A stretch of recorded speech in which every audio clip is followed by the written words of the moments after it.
Minute, ठीक है, आपको सामने ला रहे हैं। मृत्युंजय झा जी को बिल्कुल क्लियर लाइए सामने।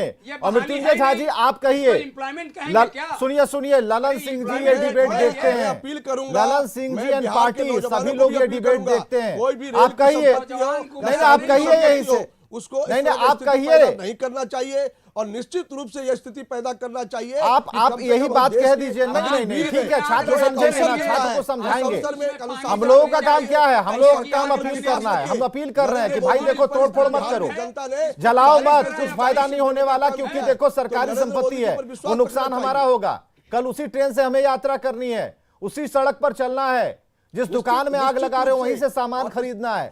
इसलिए जितने भी छात्र इस वक्त इस डिबेट को देख रहे हैं, कम से कम हाथ जोड़कर विनती है कि भाई आग मत लगाइए आप लोग, आप लोग हिंसात्मक कोई भी कार्रवाई मत कीजिए, अपील है हमारी तरफ से, अपील कीजिए, थोड़ा सा दिमाग लगाइए। बिल्कुल ये बिल्कुल कोई अगर ब्रेन वॉश कर रहा है तो बिल्कुल उसके झांसे में मत आइए। लेकिन मृत्युंजय झा जी आपसे सवाल है, मृत्युंजय झा जी एक मिनट रुकिए, चंद्रप्रकाश जी, एक मिनट। मृत्युंजय झा जी, क्या अपने साथी दल को आप कहेंगे, आप अपने साथी दल को समझा दीजिए ना, आपको तो हमने स्क्रीन दे रखा है, आप अपने साथी दल को समझा दीजिए। सभी विषयों को समाप्त करेंगे जो टेक्निकली समझ में नहीं आ रहा है, जो क्लैरिटी नहीं है, वो क्लैरिटी को भी स्पष्टता होगी। अरे कहाँ स्पष्टता है? स्पष्ट वाली बात तो ललन सिंह ने लिख दी, आप कह दीजिए ना, आप समझाइए, होने वाला है। आप जेडीयू के नेताओं को समझाइए। माध्यम से भी और हम अपने स्तर से, पार्टी स्तर से भी आम लोगों को, नौजवानों को ये समझाने का प्रयास कर रहे हैं। हमारे सोशल साइट फिर नौजवानों पर चले गए। अरे पहले अपने साथी दल को समझाइए ना। इस प्रकार की स्थिति नहीं हो। देखिए,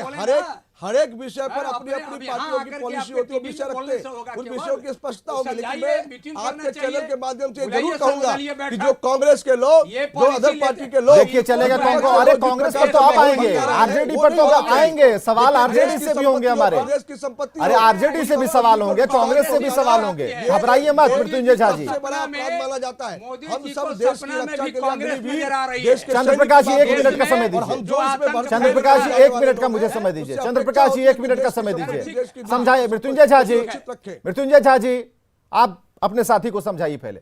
अगर आपको लगता है ना कि जेडीयू बात नहीं समझ पाई, छात्रों से पहले अपने साथी को समझाइए, जो ट्वीट हुआ है उसका आंसर दीजिए, वही सवाल है आपके लिए आज।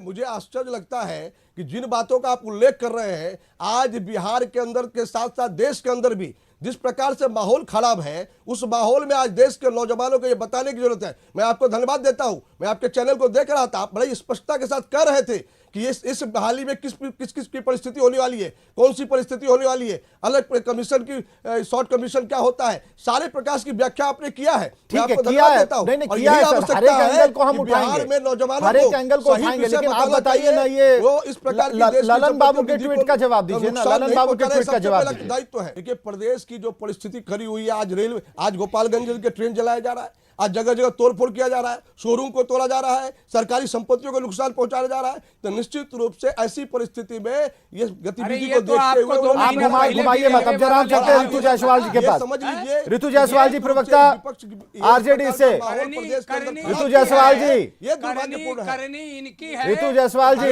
ये दुर्भाग्यपूर्ण है, आप लोगों को उसका आग नहीं लगा। ऋतु जायसवाल जी से रुक जाइए, चंद्रप्रकाश जी जरा रुकिए। ऋतु जायसवाल जी जरा बताइए, देश में सिर्फ 1% परिवार सरकारी नौकरी की बदौलत चलते हैं, 99% लोग अपनी व्यवस्था खुद करते हैं।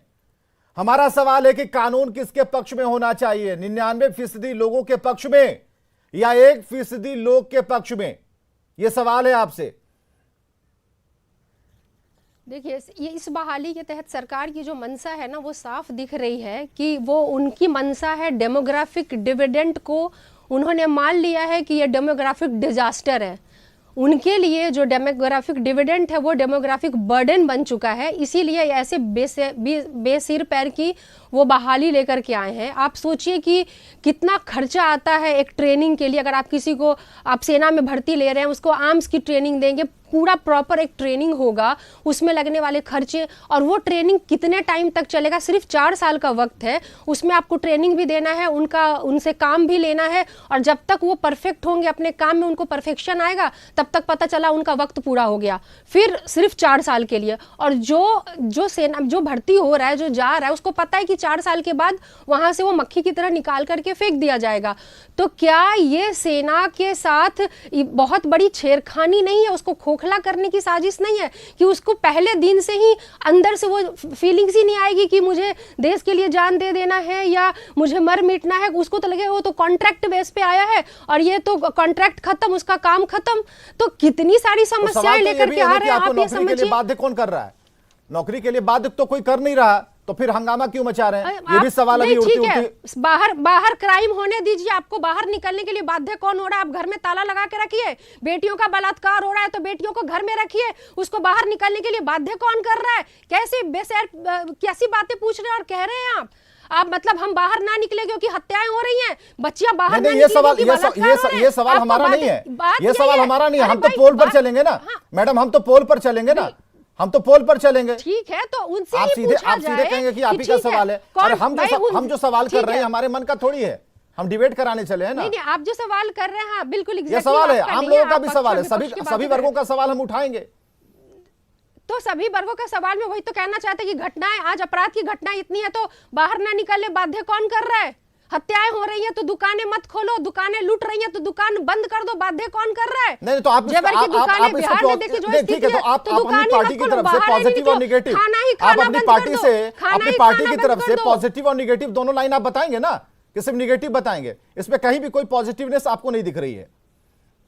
मुझे कोई पॉजिटिव दिखी नहीं, जिसमें है ही नहीं। अगर पॉजिटिव चीजें होती तो कोई भी योजना लागू करने से पहले पब्लिक फोरम नाम की चीज होती है। आखिर सरकार को प्रॉब्लम क्या है? वो पब्लिक फोरम में आकर के पहले बातों को रखती क्यों नहीं है? एकदम प्रजातंत्र को खत्म कर देंगे, लोकतंत्र को खत्म कर देंगे, मसल करके आप चलाएंगे देश को, किसी की भावनाओं का। अरे कोई अगर इतना ही आपको अपने योजनाओं के लिए आप कॉन्फिडेंट है तो क्यों नहीं पब्लिक फोरम में ला करके आप उसके गिनतियों को, उससे होने वाले बेनिफिट को आप गिनवाते कि इससे ये बेनिफिट है, ये बेनिफिट है, ये बेनिफिट है। आप सीधा ला देते और फिर आप बैकफुट पे चले जाते हैं। जैसे तीनों कृषि कानून के लिए आप बैकफुट पे गए, वैसे ही तो क्यों आप जिस चीज को करते हैं उस पे अडिक्ट ठीक है, ये सवाल जरूर मृत्युंजय झा जी इसका जवाब आपको देना चाहिए कि बैकफुट वाला, क्योंकि ये बात चंद्रप्रकाश जी भी ने कही, ऋतु जायसवाल ने भी कही, तो इस पर इसका आंसर जरा ढूंढ के रखिए। जरा हम बात कर लेते हैं, ज्यादा नहीं, ब्रेक पे जाने से पहले जरा डॉक्टर संजय कुमार के पास आते हैं। डॉक्टर संजय कुमार, बहस तो चल रही है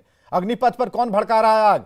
जब बीजेपी वालों से पूछते हैं तो कहते हैं कि वो विपक्ष कर रहा है। विपक्ष में भाई कांग्रेस और आरजेडी हमारे पास मौजूद हैं।